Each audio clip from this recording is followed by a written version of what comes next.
Hi, this is movies master और आज मैं आप लोगों को जिस मूवी के बारे में बताने जा रही हूँ उस मूवी का नाम है तारे जमीन पर, जो कि एक इंडियन साइकोलॉजिकल ड्रामा फिल्म है। तो इस वीडियो को पूरा देखिए और एंजॉय कीजिए। ईशान एक 8 साल का अपने ख्यालों में डूबा रहने वाला बच्चा है और अपने दोस्तों के बीच एक परेशान करने वाला लड़का माना जाता है। वो सभी सब्जेक्ट्स में फेल हो जाता है और वो क्लास का सबसे कम मार्क्स लाने वाला स्टूडेंट है। वह थर्ड क्लास को दूसरी बार रिपीट कर रहा होता है और उसके रिपोर्ट कार्ड को देखकर सभी को लगता है कि उसे थर्ड ग्रेड को दोबारा रिपीट करना पड़ेगा। ईशान से बिल्कुल अलग उसका बड़ा भाई योहान एक बहुत ही अच्छा स्टूडेंट है। पढ़ाई के अलावा वह टेनिस भी बहुत अच्छा खेलता है और इंटरस्टेट टेनिस चैंपियनशिप में भी पार्टिसिपेट करता है। ईशान कई बार अपने पड़ोस के बच्चों के साथ लड़ने लगता है क्योंकि वे लोग भी उसका मजाक उड़ाते हैं। एक दिन एक बच्चे की मां ईशान के घर ईशान का कंप्लेन करने के लिए आती है और उसके पापा नंदकिशोर से उसकी शिकायत करती है और उन्हें मजबूरन ही उस बच्चे और उसकी मां से माफ़ी मांगना पड़ता है। उसके बाद जब वे लोग वहां से चले जाते हैं तो ईशान के पापा गुस्से से ईशान को बहुत डांटने लगते हैं। वैसे तो नंदकिशोर उसके बच्चों से बहुत प्यार करता है, लेकिन फिर भी वह ईशान पर बहुत स्ट्रिक्ट रहता है। वह मानता है कि ईशान के काम मार्क्स लाने का और कुछ आसान काम नहीं कर पाने का कारण उसका आलसपन है। उसके अगले दिन स्कूल में ईशान की इंग्लिश टीचर उसे बुक से कुछ लाइन पढ़ने को कहती है। वो अपनी पूरी कोशिश करता है, लेकिन फिर भी वह एक वर्ड भी नहीं पढ़ पाता। उसको वर्ड्स और लेटर्स को समझने में बहुत परेशानी होती है, लेकिन टीचर को लगता है कि वह बदमाश है, इसलिए जानबूझकर नहीं पढ़ रहा है। और जब वह बार बार ईशान को पढ़ने के लिए कहती है तो वह कुछ भी बोलने लगता है। इसलिए उसकी टीचर उसे क्लास से बाहर निकाल देती है। पनिशमेंट पाना उसके लिए कोई नई बात नहीं है। इनफैक्ट उसे अपना ज़्यादातर टाइम क्लास के बाहर बिताना पड़ता है क्योंकि टीचर्स को लगता है कि ईशान बाकी स्टूडेंट्स के लिए एक डिस्टर्बेंस है।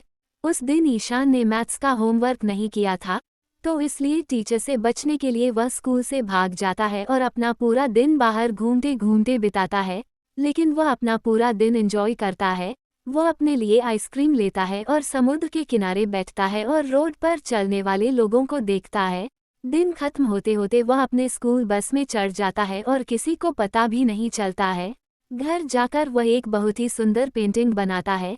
ईशान को पेंटिंग्स करना बहुत पसंद है और उसके इमेजिनेटिव माइंड के कारण वह बहुत अमेजिंग पेंटिंग्स बना लेता है। बाद में उसकी मां माया ईशान को बैठकर उसे होमवर्क कराना चाहती है, लेकिन जब वह उसकी कॉपी देखती है तो वह पाती है कि ईशान का हैंडराइटिंग बहुत ही खराब है और उसने सभी के स्पेलिंग्स गलत लिखे हैं। वो उसे डांटती है और कहती है कि यह सब उसके लेजीनेस का कारण है। उसके अगले दिन ईशान को टीचर्स को एक एब्सेंट नोट देना होता है जिसमें उनके पेरेंट्स का साइन हो, लेकिन ईशान डरकर अपने भाई को वह नोट लिखने के लिए कहता है। योहान उससे कहता है कि वो दोबारा स्कूल स्किप नहीं करे और नोट लिखकर साइन कर देता है। ईशान नोट अपने टीचर को दिखाता है और टीचर उसकी बात मान जाती है क्योंकि ईशान खासकर अपने बीमार होने का नाटक करता है। उस दिन उनके मैथ्स टीचर उनका सरप्राइज टेस्ट लेते हैं। फिर ईशान जब टेस्ट पेपर देखता है तो उसे लेटर्स डांस करते हुए दिखते हैं और फर्स्ट क्वेश्चन 3 और 9 का मल्टीप्लिकेशन रहता है। तो ईशान अपने दिमाग में इमेजिन करता है कि थर्ड प्लैनेट अर्थ है और 9th प्लैनेट प्लूटो है और वे एक दूसरे से लड़ रहे होते हैं और अर्थ प्लूटो को तबाह कर देता है। तो उसे लगता है कि आंसर 3 है और वो बाकी सभी क्वेश्चंस को ब्लैंक छोड़ देता है और फिर वह टेस्ट पेपर को सबमिट कर देता है। और जब उसके दोस्त उससे पूछते हैं कि उसका टेस्ट कैसा गया तो ईशान कॉन्फिडेंटली जवाब देता है कि उसे टेस्ट देने में बहुत मजा आया। उसके अगले दिन नंदकिशोर अपने बिजनेस ट्रिप से वापस आता है तो उसे देखकर ईशान खुश हो जाता है, इसलिए जाकर उनसे चिपक जाता है। लेकिन बाद में जब सभी नाश्ता कर रहे होते हैं तब नंदकिशोर को उसका फेक एब्सेंट नोट मिल जाता है और जब वह इसके बारे में जानना चाहता है तो उसे पता चलता है कि ईशान कई बार स्कूल से भाग जाता है और अकेला घूमता है।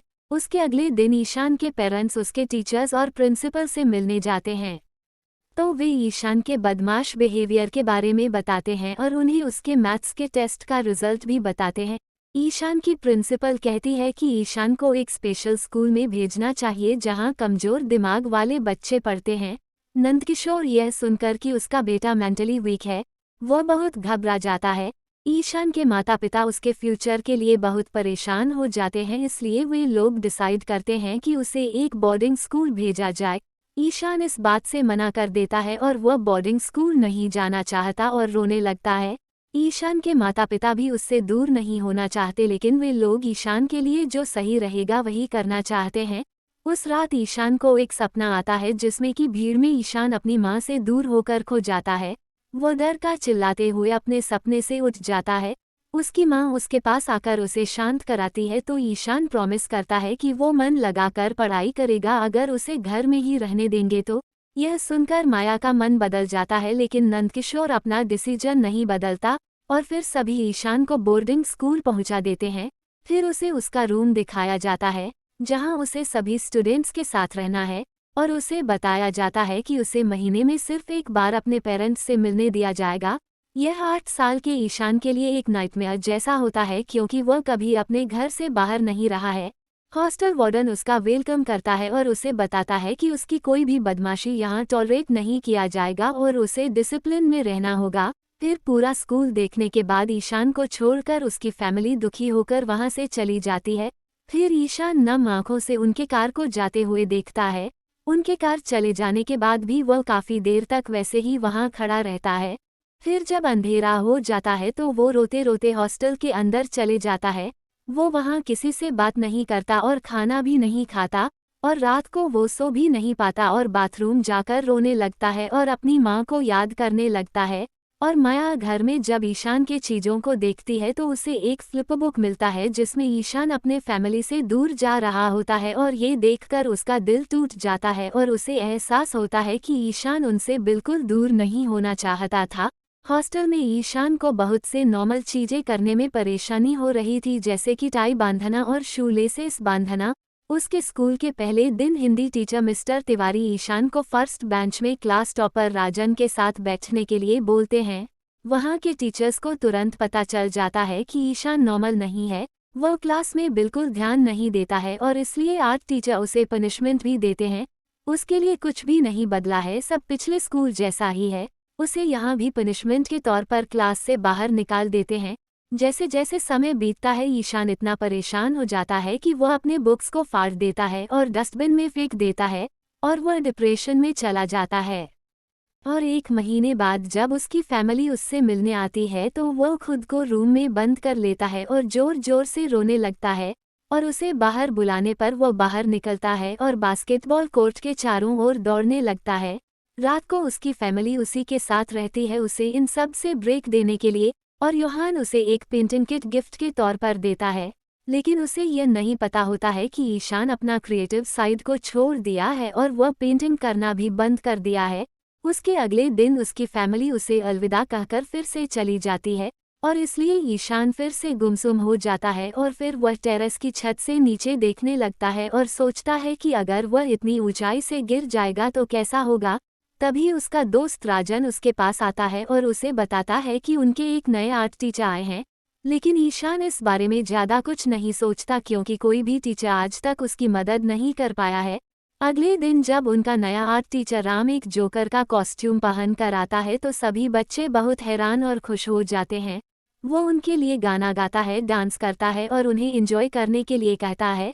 अगर पुराना ईशान अभी यहाँ होता तो वह बहुत खुश होता, लेकिन इस नई ईशान को इन सब से कुछ भी फर्क नहीं पड़ता। फिर राम उन्हें फर्स्ट टास्क के तौर पर अपनी मर्जी का पेंटिंग बनाने को कहता है और बच्चों को अपना क्रिएटिव साइड दिखाने को कहता है। सभी बच्चे पेंटिंग बनाना स्टार्ट कर देते हैं और सभी अपनी मर्जी का पेंटिंग बनाने लगते हैं, लेकिन ईशान ने कुछ नहीं बनाया होता है तो राम को लगता है ईशान को क्या बनाना है सोचने के लिए और टाइम चाहिए। लेकिन जब क्लास खत्म हो जाता है तब भी ईशान का पेपर ब्लैंक रहता है। राम को उसकी चिंता होती है, इसलिए वह ईशान से पूछता है कि उसे क्या परेशानी है, लेकिन वह कोई जवाब नहीं देता। उस शाम ईशान की माँ उसे कॉल करती है, लेकिन ईशान सिर्फ फ़ोन पकड़ा होता है और उन्हें कोई जवाब नहीं देता। उसकी माँ उसे बताती है कि वे लोग इस बार मिलने के लिए लेट से आएंगे क्योंकि योहान का टेनिस कॉम्पिटिशन चल रहा है। यह सुनकर ईशान को लगता है कि उसकी फैमिली को उसकी कोई चिंता नहीं है, इसलिए वह चुपचाप रोते हुए वहां से चला जाता है। उसके अगले दिन राम ईशान को क्लास के बाहर पनिशमेंट खाते हुए देखता है। इसलिए उसके बारे में जानने के लिए वह राजन से पूछता है तो राजन उसे बताता है कि ईशान को वर्ड्स समझने में बहुत परेशानी होती है, भले ही वो उन्हें समझने की कितनी भी कोशिश करे। राम डिसेबल्ड बच्चों को भी पढ़ाता है, इसलिए वह सभी बच्चों की चिंता करता है। ईशान के बारे में और जानने के लिए वो उसके पुरानी नोटबुक्स को देखता है और उसे सिमिलर मिस्टेक्स मिलते हैं। बाकी बच्चों को पढ़ाते समय भी राम ईशान के बारे में ही सोचता है। राम को भी बचपन में ऐसे ही परेशानी होती थी, इसलिए वह ईशान के फीलिंग्स को समझ पाता है। कुछ हफ्तों बाद राम ईशान के बारे में और जानने के लिए उसके पेरेंट्स से मिलने चला जाता है। वे उसका वेलकम करते हैं और उसे ईशान के बेडरूम को दिखाते हैं। राम यह देखकर हैरान हो जाता है कि ईशान पेंटिंग करता था और वह दुखी हो जाता है क्योंकि उसे पता चलता है कि ईशान ने अपनी चमक खो दी है। नंदकिशोर उसे बताता है कि यह सब उसके आलस और पढ़ाई नहीं करने के कारण हुआ है, लेकिन राम उन्हें समझाता है और उन्हें ईशान के मिस्टेक्स दिखाता है, जिसमें ईशान लेटर्स को समझ नहीं पाता और उन्हें उल्टा लिख देता है। फिर भी उसके पिता इस बात को नहीं मानना चाहते तो राम उन्हें बताता है कि वे गलत हैं और कहता है कि ईशान को एक न्यूरोलॉजिकल बीमारी है जिसका नाम डिसलेक्सिया है, जिसकी वजह से वह कुछ लेटर्स और वर्ड्स को नहीं समझ पाता और इसी वजह से ईशान अपने शूलेसेस भी नहीं बांध पाता। वो बच्चा इतना कुछ सह रहा होता है, फिर भी कोई उसके परेशानी को नहीं समझ पा रहा था और सभी को लगता था कि यह सब का कारण उसका आलस है। लेकिन फिर भी नंदकिशोर नहीं मानना चाहता, तो उसे समझाने के लिए राम एक फॉरेन लैंग्वेज में लिखा हुआ बॉक्स दिखाता है और उसे पढ़ने को कहता है। तो जब नंदकिशोर उन लेटर्स को नहीं समझ पाता तो उसे एहसास होता है कि ईशान किस परिस्थितियों से गुजर रहा होगा, लेकिन फिर भी वह कहता है कि ईशान पेंटिंग करके तो अपनी जिंदगी नहीं चला सकता ना। राम ने भी यह ठान लिया था कि वह उसे गलत साबित करेगा। उसके अगले दिन जब वह वापस स्कूल जाता है तो वह बच्चों को फेमस इंसानों की पिक्चर्स दिखाता है और बताता है कि यह सभी बचपन में पढ़ाई में कमजोर थे। वो एग्जाम्पल के तौर पर साइंटिस्ट, एक्टर्स और फिलोसफर्स के बारे में भी बताता है, जिसे सुनकर ईशान को अच्छा महसूस होता है। और जब राम पूछता है कि बल्ब का इन्वेंशन किसने किया था तो पहली बार ईशान जवाब देता है और कहता है थॉमस एडिसन। राम को एक उम्मीद की किरण दिखती है उस बच्चे के लिए। बाद में ईशान एक तालाब के किनारे बैठकर एक बहुत ही अमेजिंग बोट बनाता है। उसे देखकर राम इम्प्रेस हो जाता है, इसलिए अब उसे अपने घर लाकर रख लेता है। ईशान का क्रिएटिव साइड जागने लगता है, लेकिन फिर भी उसे बहुत कुछ सीखना है और बाकी बच्चों की तरह पढ़ना है। एक दिन राम प्रिंसिपल के पास जाता है और उन्हें ईशान की परेशानी बताता है, तो प्रिंसिपल भी कहता है कि उसे एक दूसरे स्कूल भेजना चाहिए जहां उसके जैसे स्टूडेंट्स पढ़ते हैं। लेकिन राम उनसे कहता है कि ईशान रेगुलर किड्स के साथ भी पढ़ लेगा। वह बताता है कि टीचर्स को बच्चों की परेशानी के हिसाब से उन्हें सिखाना चाहिए, तो प्रिंसिपल कहता है कि ऐसा कर पाना पॉसिबल नहीं है। राम कहता है कि वो ईशान को स्कूल के बाद भी रोज पढ़ाएगा, तो प्रिंसिपल ईशान की भलाई के लिए मान जाता है।